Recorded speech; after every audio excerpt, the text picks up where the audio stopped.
اچھا، تو آج ہم الجیریا پر ایک گہری نظر ڈال رہے ہیں۔ ہمارے پاس کچھ امریکی محکمہ خارجہ کے تاریخی دفتر کے ریکارڈز ہیں اور ویکیپیڈیا سے بھی کچھ معلومات ہیں جی جو اس ملک کی تاریخ، سیاست، معیشت اور امریکہ سے تعلقات، ان سب پہلوؤں کو دیکھتی ہیں۔ کوشش یہی ہے کہ اہم باتیں نکالی جائیں ان سے۔ بالکل، مقصد یہی ہے کہ ان ذرائع سے نا الجیریا کی جو پیچیدگیاں ہیں ان کو سمجھا جائے، کیونکہ شمالی افریقہ میں یہ بہت ہی اہم ملک ہے۔ اس کی کہانی میں آپ دیکھیں کئی پڑھتے ہیں۔ اچھا، تو کہانی شروع کہاں سے کریں؟ ذرائع تو کہتے ہیں کہ جڑیں بہت پرانی ہیں، قدیم نومیڈیا، رومی دور، لیکن عثمانی دور زیادہ اہم تھا شاید، وہ ریجنسی آف الجیئرز والی بات۔ ہاں، عثمانی دور واقعی اہم تھا۔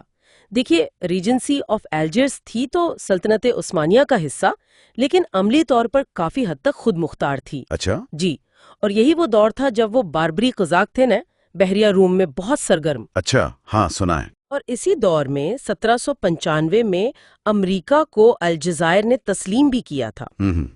ایک دلچسپ بات یہ بھی ہے کہ الجزائر نام وہ عربی لفظ الجزائر سے ہے، جس کا مطلب ہے جزیرے۔ اچھا، جزیرے۔ ہاں، شاید ساحل کے پاس چھوٹے جزیرے ہوں۔ تو اس دور نے نا ایک طرح سے جدید ریاست کی بنیاد رکھنے میں مدد کی۔ لیکن پھر 1830 میں فرانسیسی آ گئے اور سب کچھ بدل گیا۔ یہ نو آبادیاتی دور کیسا تھا؟ ذرائع کیا بتاتے ہیں؟ کافی مشکل لگتا ہے یہ دور۔ بہت زیادہ مشکل۔ آپ سوچیں تقریباً 130 سال فرانسیسی قبضہ رہا۔ اس دوران بڑے پیمانے پر یورپی لوگ آ کر بسے، مقامی لوگوں کو ان کی زمینوں سے ہٹایا گیا۔ اور ذرائع بتاتے ہیں کہ جنگ، بیماریاں، بھوک، ان سب کی وجہ سے مقامی آبادی میں بہت زیادہ کمی آئی۔ پھر 1945 میں سیتی فور گلما میں جو قتل عام ہوا نا، جی وہ ایک اہم موڑ ثابت ہوا۔ اس نے آزادی کی جو تحریک تھی اسے اور زیادہ بھڑکا دیا۔ تو اسی کے بعد پھر آزادی کی جنگ شروع ہوئی، وہ ایف ایل این والی۔ جی ہاں، 1954 میں نیشنل لبریشن فرنٹ یعنی ایف ایل این کی قیادت میں۔ اور یہ کوئی چھوٹی موٹی لڑائی نہیں تھی، بہت لمبی، بہت ہی خون ریز جدوجہد تھی۔ لاکھوں الجزائری یا تو مارے گئے یا بے گھر ہوئے۔ اللہ!